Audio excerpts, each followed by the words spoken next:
So let's talk about what this pathway can also affect. So these are technically other causes of postpartum symptoms, but we're going to relate it back to that same pathway. So thyroid imbalance, vitamin deficiencies, immune dysfunction, and genetic factors. So thyroid imbalance. So remember how I said that hypothalamic pituitary adrenal pathway gets fired. That's like priority. That's the number one. And then you have these other pathways, hypothalamic pituitary thyroid axis, hypothalamic pituitary gonadal axis. That's for other sex hormones. And those ones will not get fired up as much because your body is perceiving the stress. So your body's ability to metabolize things well or, make a baby are not important to it because it's trying to survive. So that's why sometimes the thyroid can be very off. So let's say you were someone who was struggling with thyroid issues prior to getting pregnant. Take this into consideration. The stuff that I'm saying, think about this. Like, did this go undiagnosed before getting pregnant and you were taking maybe some thyroid medications and maybe you're still on thyroid medications and you didn't really know why? This can actually be a huge part of it. I'm not saying it's the only reason, but I do see this very often.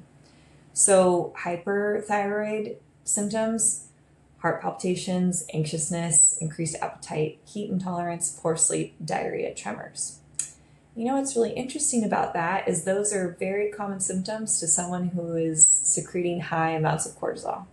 Okay? So think back to the heart palpitations. If you have increased aldosterone being created from the adrenal glands that make you hold on to more sodium, then that will increase your heart, your blood pressure, but then that also would cause palpitations as well. Same with anxiousness, hypo, fatigue, constipation, hair loss, depression, joint pain, swelling. So these are more consistent with cortisol that has been secreted for so long, and now we're having issues creating more of it because of how much we've needed. And I will explain that more. And so let's say if you have hoarseness or voice changes, sometimes there actually are reasons why your thyroid has become damaged. I've had some patients who have gotten radiation because they were in a hyper state, and sadly they got the radiation done, and then that ended up damaging the thyroid itself, and then that person may need to be on some sort of medication for the rest of their life if they can't get that healed. But anyways, so yes, these also can mimic that HPA axis dysfunction in that more depleted state. So vitamin deficiencies. So this can happen too, right? You're pregnant and you're eating for two, and let's say you're someone who wasn't maybe the best at getting all of the nutrition you needed just for yourself. If you didn't really change those habits when you were pregnant, then you just possibly were not eating well enough and not getting the nutritional demands that your body and baby required. And then also loss of nutrients during childbirth. With those huge surges of stress, you get all these different vitamins and minerals depleted. We'll talk about that on the next slide. Hormonal changes can also cause you to utilize vitamins and minerals quicker. That kind of goes with the next slide as well. Poor dietary intake. It's kind of similar to the first bullet, so that's a little repetitive, but that obviously plays a huge role. And then GI issues. So let's say you were someone who went through a bunch of rounds of antibiotics when you were a kid, or you've kind of always struggled with gut issues. Maybe you feel like you're not absorbing things well. You most likely have some sort of like leaky gut going on, and that already is going to put you at a deficit for trying to get these vitamin deficiencies. So you want to make sure that the gut health is intact, which we'll talk about in the next module, and so that your body can actually absorb these vitamins and help yourself bounce back as you should. Or even someone who's like constipated. Any of those kind of GI symptoms, I'm going to lump into this category, and that definitely needs to be addressed in order to make this better. So So when we have that high level of cortisol and that high amount of stress, remember how that hormone pathway a few slides back, everything starts with cholesterol. So cholesterol can end up sometimes being lower from so much cortisol being synthesized. B vitamins are required in order to create cortisol. Vitamin C is required in order to make cortisol. I don't even have that on here. That's a huge one. But zinc kind of goes along with that. Zinc is involved. Magnesium is involved. Iron is involved. I see this a lot, especially with athletes who push themselves so hard. Obviously, exercise is good for you, but even sometimes too much exercise can be bad. And I see these kinds of vitamin deficiencies in them a lot because of how much stress they put on their body. So I like to think of mom going through labor the same as an athlete, honestly, because the amount of stress on your body, it's actually very similar. It's a very similar presentation. So vitamin D can play a role in this and get dysregulated when there's too much stress. Okay, let's talk about immune dysfunction. So take into consideration, kind of how I said before, were you someone who took thyroid meds prior to getting pregnant? Are you someone who had like frequent cold sores? Did you get sick often? Do you have a history of strep throat? Did you take lots of antibiotics before? I just want you to think even way back, even stuff that you don't think matters as to why you're feeling the way you do now, probably matters.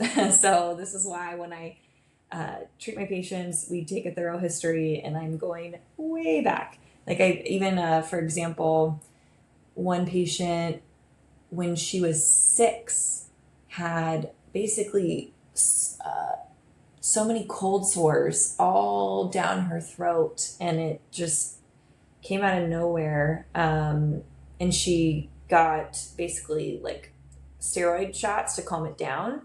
But that told me that her body was fighting off something at that point, and then her labs also were demonstrating that she has like some underlying infection.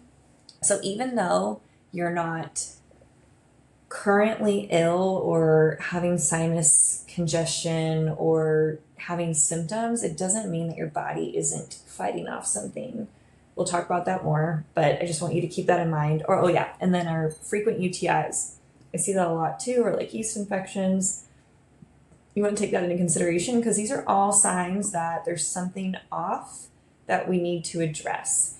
And you going through all that stress of childbirth probably did not make those issues any better. So with excess stress, this dampens your immune response. Why is that? If you go back to those vitamin deficiencies, what vitamins and nutrients are being utilized in order to create cortisol or have this pathway being fired? Zinc's a huge part of it. Vitamin C is a big part of it. B vitamins are a big part of it. Vitamin D. These are all really important things for good immune health, right? I think we've heard these before. So this can really affect your body's ability to bounce back after giving birth if you have some sort of underlying immune response. So it's kind of interesting, creating cortisol and stress hormone requires these different vitamins and things that help you fight off infection. But let's say you have an underlying infection on top of this, you're getting depleted and vitamin deficient from both ends of it. Hopefully that makes sense. Okay, so genetic factors. So one thing I see really commonly, and this is also not just for postpartum patients, but I tend to see this gene being turned on when the woman is having really bad postpartum symptoms, especially more of like the intense mood disorders or really like having a hard time losing weight, etc. So MTHFR gene plays a huge role. We'll talk about that a little bit more.